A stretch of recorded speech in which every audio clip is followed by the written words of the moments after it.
But what does he look like?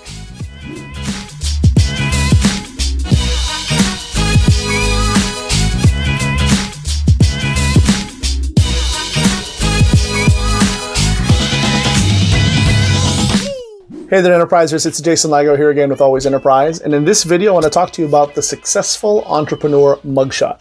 That's right, we're talking about the Successful Entrepreneur Mugshot. Now don't worry, I'm not going to go ahead and start busting out a bunch of prison photos for you. When I say mugshot, I'm simply talking about what does someone look like. That's what a mugshot is, right? It's kind of a small photo, usually of the face or the profile, that basically is presented in front of a witness by the law enforcement in order to determine if the person who is the suspect at hand is the person that they're looking for, right? And that's all that we're doing here. And so when I'm talking about the Successful Entrepreneur Mugshot, I'm literally just talking about what does a successful entrepreneur look like, all right? And with that said, I'm going to give you 4 distinct qualities that kind of make up what I think a successful entrepreneur looks like, especially in this day and time in the online marketing space in the year 2021 and beyond. I trust this is helpful to you. Let's dive right in. Number 1, the successful entrepreneur works hard and works smart. That's right, the successful entrepreneur works hard and works smart.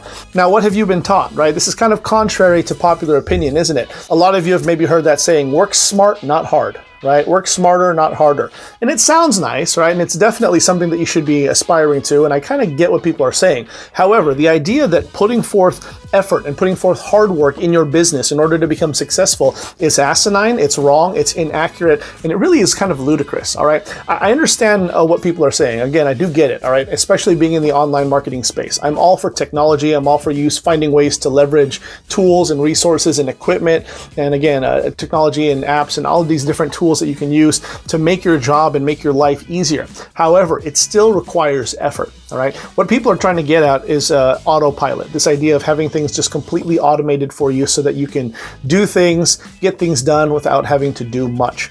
And I gotta be honest with you, that is definitely something that you should aspire to, and it is something that exists to a certain degree, but not without putting forth a little bit of elbow grease in the beginning. Okay, let me draw a parallel for you. If you consider a space shuttle or an airplane, for instance, let's call it an airplane, right? This is a magnificent piece of equipment, right? A magnificent piece of technology, of equipment, of machinery, whatever you want to call it. Would you agree with me that an airplane, especially in this day and time, is a very smart piece of equipment? Is it a smart vessel of transportation? Absolutely. There are millions and millions of dollars that go into developing a quality airplane that is meant to transport passengers from one area to the other in the air, all right? It is so smart that it has things like autopilot, right? Autopilot, which is one of those things where the pilot can literally disengage from his duties behind the plane, walk away, and the plane is smart enough in order to continue its course. It can continue its course. It can even navigate through certain hurdles and objections and things like that in this day and time. However, autopilot is not something that you turn on or engage until you've reached a certain level, right? Until you've reached a certain height, and then of course you're gliding and soaring, and autopilot takes over to keep you at that pace or to keep you rising. The same is true in your business. If you think about that airplane, it has to go through a whole lot of struggle, a whole lot of opposition, a whole lot of hard work just to leave the earth, just to get off of the ground and actually get airbound, all right? Actually get to where you're cruising at an altitude of 30,000 feet or more. You understand what I'm saying? I think you get the parallel that I'm trying to draw here, okay? The idea that you don't put forth hard work, right, in the name of working smart, okay, is something that really is just going to lead to your demise. I believe in putting forth a lot of effort, a lot of hard work. This thing is hard, especially when you're beginning. And as you go, yes, you'll definitely find ways to make it easier, to make it better, to streamline the process. Work hard and work smart. The successful entrepreneur does both. They both go hand in hand.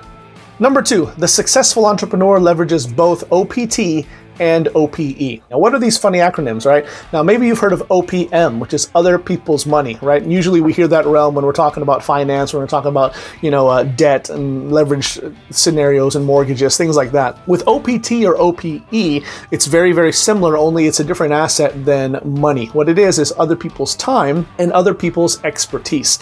This is definitely what the successful entrepreneur does. Interestingly enough, if you combine these two elements, that will go a long way to increasing your ability to work smart, as we talked about in our first point.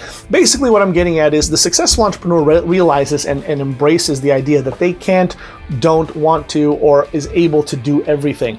And as a result, in order to get the job done, what they do is they've mastered things like automation and delegation to team members, to technology, to make their life easier. Okay, I've kind of, if you've watched this my channel at any time throughout the past, you've heard me talk about in different videos where me personally, you know, I thought I would love the process of video editing, and here I am with a growing YouTube channel. I love it, but the truth of the matter is I don't know the first thing about putting together a video editing course or putting together a video using video edits and production value. I have no clue, nor do I have any desire to learn any of that. I don't want to take the time to learn that, but I want to make sure that it's available there for my audience. I want to make sure that the content that I put out into the marketplace is of the highest quality and of the highest order, so I'm committed to having it in my videos. So because of that, I kind of find myself in a dilemma. So how do I find my way around that? It's very simple. I leverage OPT and OPE, other people's time, other people's expertise. I've got a great content team that I work with that helps me in getting videos like this out, that helps me in getting a lot of my marketing materials out, and making sure that the material, again, is first class, is nice to look at, and is something that really commands the attention as well as the respect of my prospect, my customer, my client. You get the idea. The successful entrepreneur leverages both OPT and OPE. How about you? Number 3, the successful entrepreneur doesn't fear failing. They only fear being frozen. The successful entrepreneur doesn't fear failing. They only fear being frozen, okay?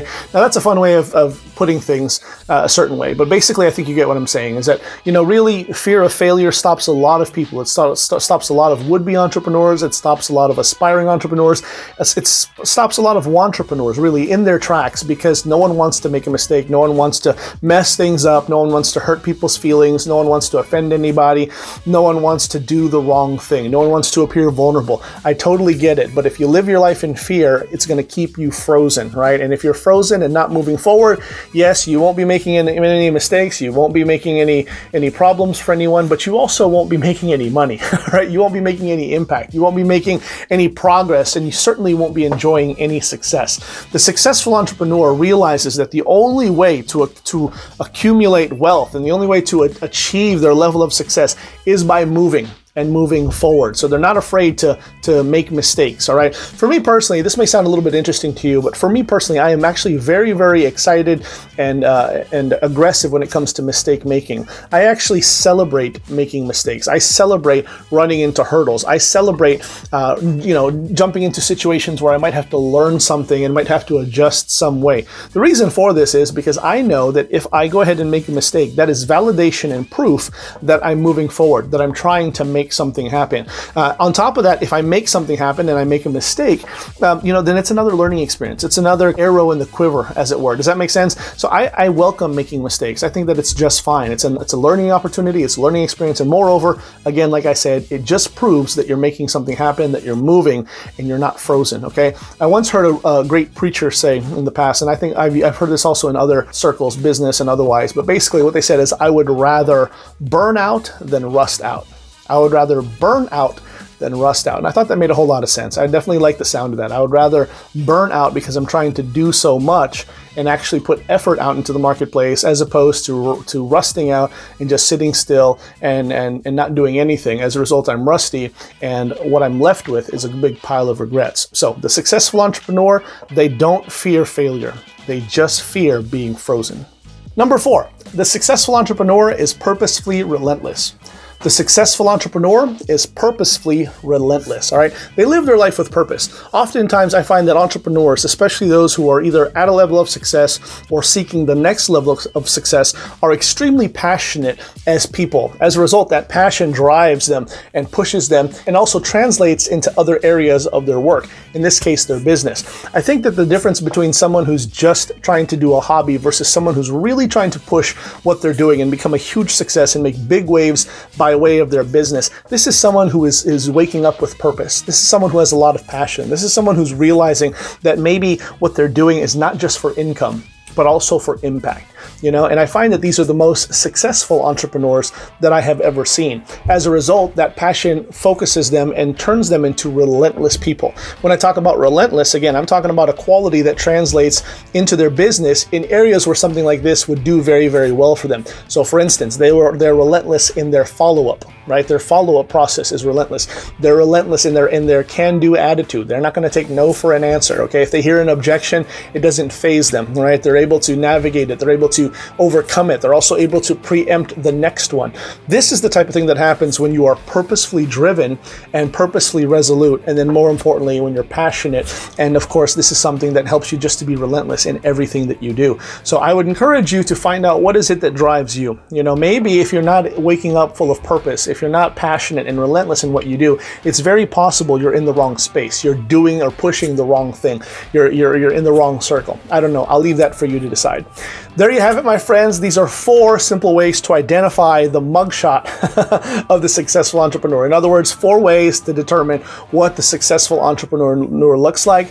And I hope that these things are what describes you. Hopefully you look like these 4 things that I've described here. Now, if you're looking for a way to go ahead and get started, if you hadn't had a chance to get started yet in your own online business, your own venture, your own path, your own journey to becoming a successful entrepreneur, let me invite you to click on the first link in the description below, where you can get a copy of my new free ebook. It's called The Digital Freedom Shortcut, and it outlines exactly the shortcut that I took that helped me leave my 6-figure corporate banking career to do exactly what I'm doing now, to living the ultimate laptop lifestyle business, and I couldn't be happier and more excited for you. Now, make sure you give me a like and a comment, but most importantly, hit the subscribe button and the notification bell. That way you don't miss out on any more hot new content that I got coming down the pipe just for you. This is Jason Ligo with Always Enterprise. I'll talk to you soon. Take care.